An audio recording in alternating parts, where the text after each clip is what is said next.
सोमवार को पूर्व मंत्री विधायक जीतू पटवारी किसान सम्मान अधिकार के तहत मंदसौर आए थे। उन्होंने मंच से अपने भाषण में गेहूं के भाव 3,000 रुपये क्विंटल करने की बात कही थी और विधानसभा में गेहूं खरीदने के मूल्य 3,000 रुपये की भी बात कही थी, जिसका मंदसौर के विधायक यशपाल सिंह सिसोदिया ने विरोध किया है और आज अपने निवास पर प्रेस वार्ता बुलाई।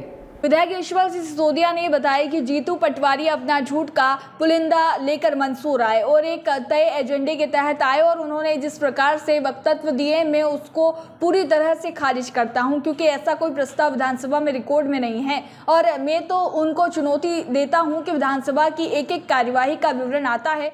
देखिए, जनप्रतिनिधि की बातों पर जनता और कार्यकर्ता दल के पदाधिकारी बड़ा विश्वास करते हैं, लेकिन जीतू पटवारी जी जिस प्रकार से यहाँ पर अपना झूठ का पुलिंदा लेकर के आए, एक तय एजेंडे के तहत आए और उन्होंने जिस प्रकार से वक्तव्य दिए हैं वो बिल्कुल मैं उसको सिरे से खारिज करता हूँ, इसलिए कि ऐसा कोई प्रस्ताव विधानसभा में रिकॉर्ड में नहीं है। और मैं तो उनको चुनौती देता हूँ कि विधानसभा की एक एक कार्यवाही विवरण आता है, कौन सा प्रस्ताव रखा, कौन सी तारीख को रखा, और हमने 3,000 रुपये प्रति कुंटल गेहूं का भाव नहीं दिया जाए इस बात का हमने कोई विरोध किया हो।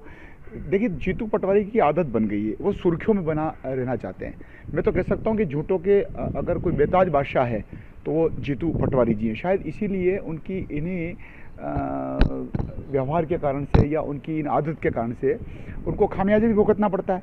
मध्य प्रदेश की विधानसभा के बजट सत्र में अगर उनको मध्य प्रदेश की विधानसभा के अध्यक्ष निष्कासित करते, निलंबित करते हैं, इस बात को लेकर के वे कि प्रमाण देते नहीं हैं, झूठ बोलो, जोर से बोलो।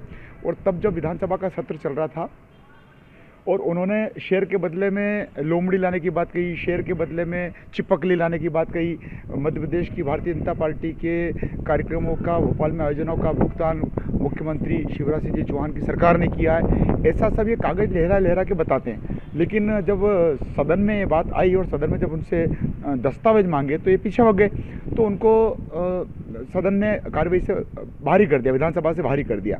और मैं जीतू पटवारी से पूछना चाहूँगा कि आप मेरी विधानसभा क्षेत्र के मुख्यालय पर आए और आप एक तयशुदा एजेंडे के अंतर्गत आए कि झूठ बोलो, जोर से बोलो, विधायक को बदनाम करो। मैं पूछना चाहूँगा कि विधानसभा का सत्र तो समाप्त हुआ, लगभग महीना सवा महीना बीत गया। अगर मैंने किसी प्रस्ताव का विरोध किया तो उन्होंने भोपाल में पीसी क्यों नहीं करी प्रेस कॉन्फ्रेंस, उन्होंने इंदौर में क्यों नहीं वक्तव्य दिया? आज भीड़ देख करके जनता के बीच में, कार्यकर्ता के बीच में गुमराह करने की क्या आवश्यकता है? तीसरा, हम ये भी पूछना चाहेंगे कि जगदीश देवड़ा विधायक मंत्री जी और मैंने कौन से विधानसभा के कोने में अलग से ले जा करके उनको समझाने की कोशिश करी? क्या वे ना समझें? और हमारे समझाने से समझ गए। और विधानसभा का एक एक कार्रवाई रिकॉर्ड होती है, रिकॉर्ड में आता है, तो कैमरे भी लगे हुए हैं।